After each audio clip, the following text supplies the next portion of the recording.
दूसरों का तुम अहित करते हो, दुख देते हो और तुम सुखी होना चाहते हो, असंभव।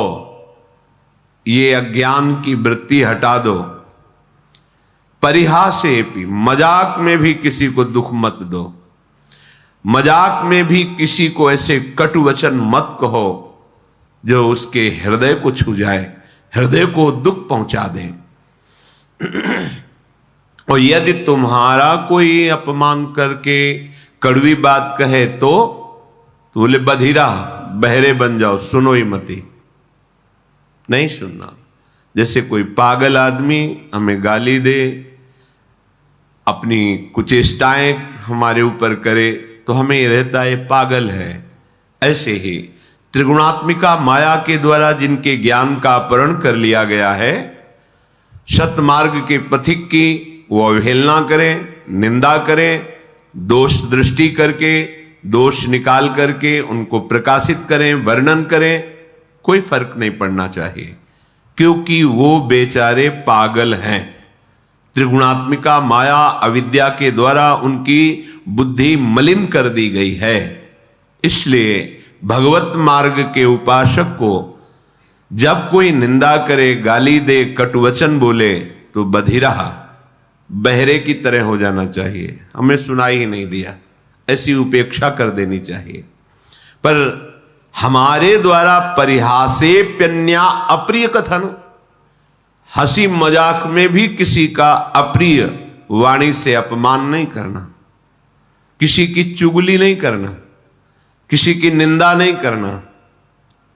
हमारी कोई करे तो बहरा बन जाना, सुनना ही नहीं। पूज्यपाद शिवड़िया बाबा जी महाराज कहते हैं, जब तुम्हारी भाषा में तुम्हारे को कोई अपमानित करे, निंदा करे, तुम ऐसे सुन के निकल जाओ जैसे विदेशी भाषा में जिसका आपको ज्ञान न हो, और वो फिर आपको कटुवचन अपशब्द कहे तो आप ऐसे सहज में निकल जाए, आपको पता नहीं क्या बोल रहा है। जब पता हो क्या बोल रहा है फिर भी हमारे अंदर कोई फर्क ना पड़े तो समझो हम उपासक हैं अध्यात्म मार्ग के। परेशान दोषानुश्रुतिमनु विलोकेंध नयन, जब दूसरे के कोई ऐसे हमें दोष दिखाई देने लगे कि देखो ये तो वृंदावन में आके ऐसा कर रहा है, ये तो ऐसा कर रहा है, या कहीं भी, तो समझना चाहिए हमारे पतन का समय आ गया है। पहचान है ये,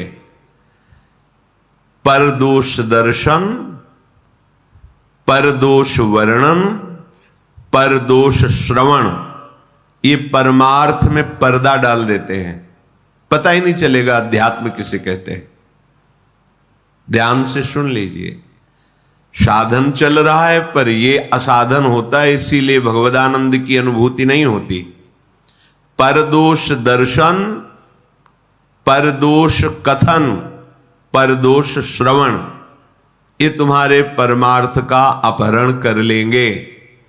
इसलिए परेशान दोषानुश्रुतिमनु विलोकेंध नयनः, दूसरे के दोष ना तो आंखों से देखने हैं, ना श्रवणेंद्री से सुनने हैं, ना वाणी से कहने हैं।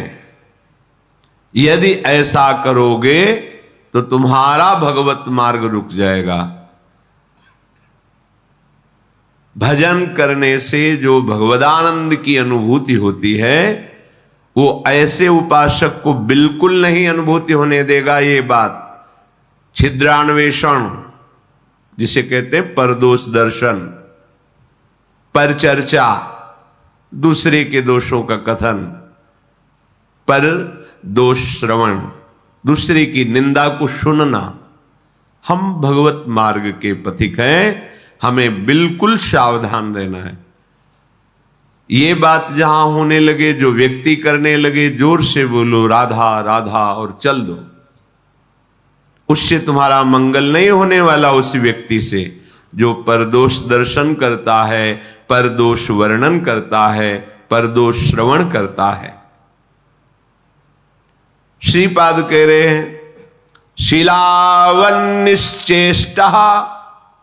परवपुषी बाधा लव विधौ, जब तुम्हें कोई कष्ट पहुंचावे तो पत्थर सरीखे हृदय के हो जाओ, कठोर हृदय, सह जाओ चुपचाप। जैसे पत्थर में चोट पहुंचावे तो कोई फर्क नहीं पड़ता, ऐसे ही तुम्हारे ऊपर कोई फर्क नहीं पड़ना चाहिए। ये भगवत प्राप्ति के लिए सहनशीलता अनिवार्य है। तो कोई भी हमें पीट के चला जाए, हम सह जाएं, ऐसे तो बहुत अत्याचार बढ़ जाएगा। नहीं, ऐसे तो कोई हमें पीट के ही चला जाएगा, नहीं। तुम्हारे समीप भगवद आश्रित हो, भगवान का रक्षा कवच लगा हुआ है। करो सदा तिनके रखवारी, जिम बालक राखे महतारी। आपको पुष्ट करने के लिए, परमार्थ का सूरवीर योद्धा बनाने के लिए भगवान थोड़ी छूट दे दें, भले किसी को अपमानित करो इसे, देखो कैसा लगता है इसको। अपमानित किया, वो बहुत दुखी हुआ, रो दिया प्रभु से, फिर प्रभु किसी न किसी रूप में शास्त्र संतजन गुरुजनों से समझाएंगे, ये तुम्हारी स्थिति ठीक नहीं है, सहना सीखो। जब ये द्वंद्वों को सह जाओगे तब महाप्रेम को सहने की सामर्थ्य आएगी। तुम द्वंद्वों में विचलित हो रहे हो, कोई अपमानित कर दिया, गाली दे दिया, तुम रो पड़े, फिर महाप्रेम को कैसे सहोगे? वो प्रभु तुम्हें समर्थ बनाने के लिए भले किसी को प्रेरणा कर दे, अन्यथा कोई ऐसा पैदा नहीं हुआ कि भक्त का बाल बांका कर सके।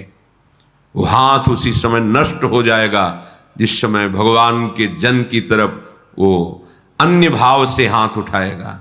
अपमान भावना से राम रोष पावक सो जरई, जो अपराध भक्त कर करे। हमें चाहिए सहनशीलता। अगर कोई हमें कटुवचन कह रहा है, कोई पीड़ा पहुंचा रहा है, चुपचाप सह जाओ।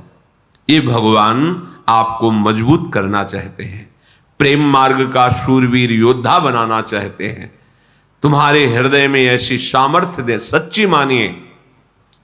नहीं तो बड़े बड़े महापुरुषों को इतनी सामर्थ्य है उनमें, भगवान अधीन है और उनको भी कोई पीट दे, कष्ट दे दे, ये खुद विधान बनाते हैं। श्री माधवदास बाबा जी समुद्र के किनारे पर्णकुटी में दरवाजे की तरफ पीठ करके, कुटिया की तरफ मुख करके कि कोई भजन में विक्षेप ना पहुंचाए, ऐसे बैठते थे। छोटी सी झोपड़ी थी, तो दरवाजे की तरफ पीठ है और पीछे की तरफ ऐसे मुख किए, निरंतर भजन में। 2-2, 3-3 दिन हो जाते, भोजन के लिए भी नहीं जाते। श्री भगवान करुणा करके स्वयं जगन्नाथ जी अपने भोग की थाल लेकर आए। बाबा, ये जगन्नाथ जी का प्रसाद है, प्रभु ने भेजा है, पालो। हाँ, रख दो, हमारा भजन पूरा होगा, हम उठेंगे, प्रसाद पालेंगे, थाल यहीं धो के रख देंगे, तुम ले जाना। अच्छा बाबा, रख के चले गए। समय हुआ भजन पूरा, तो दिखाए तो स्वर्ण की थाल, भगवत प्रसाद, आनंदित होकर पाया और समुद्र में मार्जन करके थाल रख दी। अब वहां थाल गायब हो गई भोग की। किसी ने बताया, हमने देखा समुद्र किनारे पर्णकुटी में वो थाल धुली हुई रखी, माधवदास बाबा क्या। भगवत पार्षद जन आए, तुमने थाल चुराई, पिटाई की? कुछ नहीं बोले। जब भगवान ने भोग प्रसाद दिया तो जैसे उसमें आनंद, ऐसे भगवान के पार्षद धक्का मुक्की करके पिटाई करे, उसमें आनंद। किसने के? उनको ये समझ नहीं है कि ऐसे एकांतिक गर्भगृह से भोग की थाल भला बाबा के, और अगर ले जाते तो सब बाहर ही तो बैठे थे ध्यानस्थ कि भगवान भोग आरोग रहे, पार्षद बैठे हुए चिंतन कर रहे। पर वहां प्रभु पिटाई करवाना चाहते थे। नहीं, किसी की ताकत है कोई छूले भक्त को, क्यों करवाना चाहते हैं? अपने भक्त को मान रहित, देह भाव रहित, हृदय में ऐसा महान पुष्ट भगवत प्रसाद पा रहे हैं, भगवत पार्षदों से पिटाई दोनों समान। इसीलिए भक्तजनों के साथ कभी कभी ऐसे बर्ताव हो जाते हैं, तो उनको ये नहीं सोचना चाहिए कि कहां गए भगवान, रक्षा क्यों नहीं की। वो चाह रहे हैं तुम इतने सहनशील बनो, तुम इतने महान हृदय वाले बनो।